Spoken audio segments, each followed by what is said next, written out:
I hope you're thirsty for knowledge because here's 7 tips for adventuring at the Devil's Thirst. Tip number 1. The Devil's Thirst is home to the second part of the Heart of Fire Tall Tale.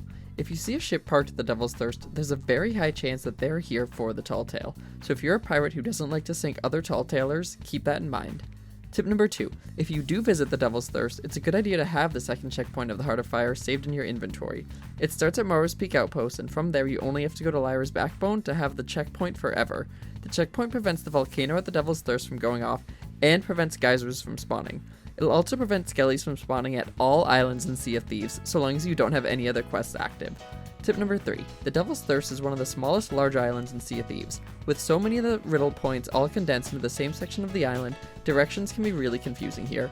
Use this directional chart to help next time you're trying to find riddle checkpoints at the Devil's Thirst. Tip number 4. If you go to the central tip of the island, you'll find Old Coop, who will give you a commendation for interacting with him. RIP.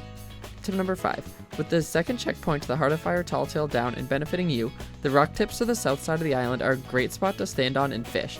Due to the height, it actually only takes 2 reels to pull fish in, and you can catch islehoppers, devilfish, and splashtails without volcanic disturbance. Tip number 6. On the east-facing side of the island is a cannon, which in my opinion is likely one of the most useless stationary cannons in the game. However, it could make the difference if a chase brings you past the Devil's Thirst, so it's always good to know about. Tip number 7. Unlike most Sea of Thieves islands, the water that goes between sections of Devil's Thirst is actually deep enough that if you sword lunge from a higher point into it, rather than hitting shallow water and taking damage, you'll have enough water to fall safely without taking any damage at all. Hopefully these tips will help you quench the Devil's Thirst.